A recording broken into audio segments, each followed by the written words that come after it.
What's up, guys? DungeonRunnerTank here, and my cousin here has a 60 card Paleozoic frog deck. What's up, guys? Going to display my 60 card Paleo Frog deck profile. Let's get things started. First, of course, you run your frog engine, 3 swap, 3 dupe, and then 2 running totem. This I feel is pretty standard because you don't want to run 3 running totem because when you see it in your hand, it's not that good unless of course you have swap frog in hand. Other than that, this ratio is pretty self-explanatory. Pretty generic for anybody who's ever played this deck or have ever had ran a frog engine in any deck. And for the other monsters, I run 3 Absolute King Backjack. This card's really good because when you set it, your opponent usually expects a dupe frog or a running totem, and when your opponent kills this, you get a search and you could banish it for its effect to you don't get a search, you get to view the top 3 cards of your deck and put it back in any order, and then you could also banish it to excavate that card, and then if it's a continuous trap, you could set it and it can be activated that turn. I've done that with Quakings, Strikes, D-Barriers. This card's really good. And then of course, especially since it's a level 2, you got 1 Max C. And that's it for the monsters. And for the spells, we have a draw engine of 3 Card Demise and 2 Pot of Desires, and then the 1 copy of That Grass Looks Greener. Hashtag Banlist. That's it for the spells. And now for all the traps. For the Paleo traps, we got 3 Paleozoic Olenoids, self-explanatory. 3 Paleozoic Canadia, self-explanatory, the Book of Moon of the deck. And then this card, Paleozoic Leoncholia, are the cards that I really like at 3. Not a lot of people run it at 3, but I love it at 3 because of Pot of Desires especially. And you can activate this to put your backjacks back in the graveyard so you can continually get searches and look at the top 3 cards of your deck. This card is really good. I considered it a really good 3-0. Only if you're playing 60 cards though. If you're doing the 40 card version, I'd say it's like a 1.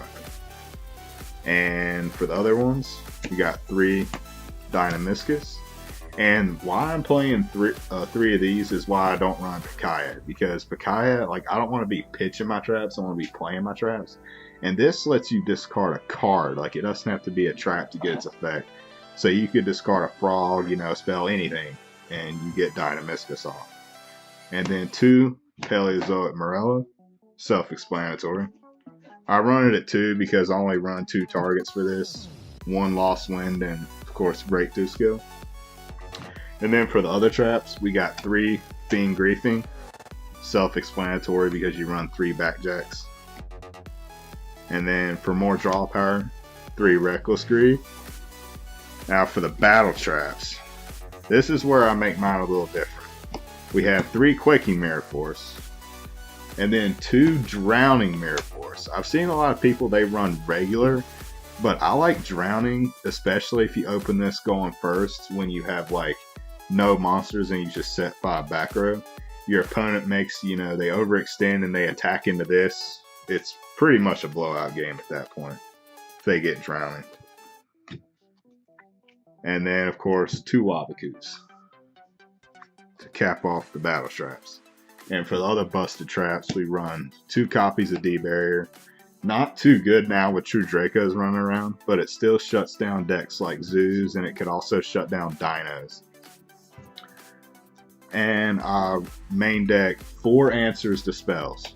2 anti-spell, 1 Imperial Order, and 1 Unending Nightmare. Each of these are good in their own way.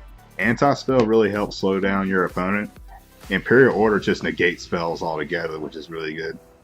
But this card, especially Unending Nightmare, is really good because you could, as long as you have life points, you could keep chaining its effect, blowing up, say, Pendulum Scales, to where your opponent will never be able to Pendulum Summon.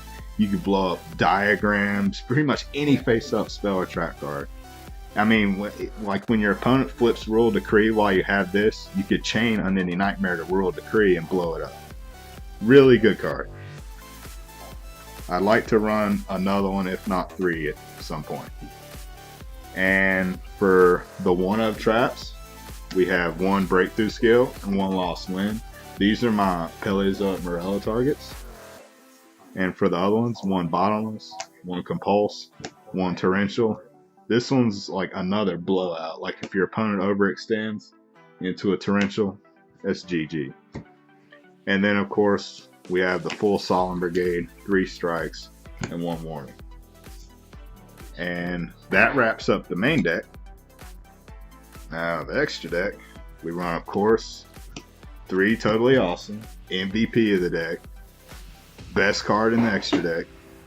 Then we run 3 Paleozoic Opabinia. This card's what you want to go into first because this makes the toad.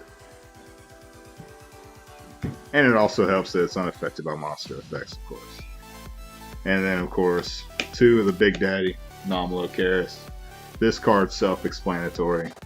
Big body, detach, pop any card. Then, if a trap card's activated, excavate the top card of your deck. And if it's a trap, add it to your hand. And this is pretty much guaranteed because you run like 3/4 of your deck is traps. So this is usually always a trap card that you excavate. I have excavated a frog or a card demise at times, but that happens way too few and far in between. And for the other rank 2 monsters, 1 Crumble Logos. This is your out to Royal Decree if you don't have an Unending Nightmare already on board. You could detach and target Royal Decree. As long as this card remains face up on the field, it'll negate Royal Decree altogether. So you have to protect it, and as long as this stays up and has Royal Decree target, you can keep activating your traps. And then we run 1 Cat Shark. This is for the OTK, or pretty much what you have to go into along with Toad to out big ass monsters like Chaos Max Dragon, Conductor Tyranno, and then of course this deck's new worst enemy, Masterpiece. And then 1 Sky Cavalry, 1 Digusto Phoenix. These I feel are pretty self-explanatory, but with Sky Cavalry, what I like doing is if I'm in a grind game, putting in at defense, and if it has material, it can't be destroyed by battle. So if I'm in a grind game, and this happened before, I could just sit on this card and, and like keep myself alive until I regain advantage. And then for the last card, I have 1 Downer Magician just to put on top of Opabinia once it runs out of materials. That wraps up the extra deck. Now for the side deck, 1 Gamma Seal. I'm bumping this up to 2 actually, just because of True Dracos. 2 Barrier Statue of the Torrents. I put this in against any other kind of rogue decks like ABC, Light Swarm, Blue Eyes. This is really good against Blue Eyes because they don't main deck anything that could run over this. Their biggest normal summon in a pure Blue Eyes build is the Stone, and Stone's obviously not big enough to run over this. And in the Invoke build, if they have to have Alistair, and you could usually keep this thing alive for days. That's why I run all the battle traps I do. And then, of course, 3 Imperial Ironwall, German for the swag points.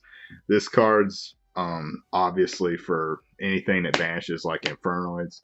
Infernoids have a really good matchup against this deck just because of their quick play DD Crow effect. So I like to stop Infernoids as much as possible. And then, of course, it hits Cosmos and any kind of deck that runs Fairy Tale Snow, of course, as well. That's when I put Imperial Iron Walls in. And then 3 wiretaps for the mirror match. Really good. And 2 Mask of Restricts. I'm bumping this up to 3, obviously, for True Dracos. And then lastly, 1 Unending Nightmare. I put this in like if I'm going up against a Pendulum player or anybody that plays a lot of face-up spell or trap cards. And that wraps it up for the 60 card Paleo deck profile. Peace.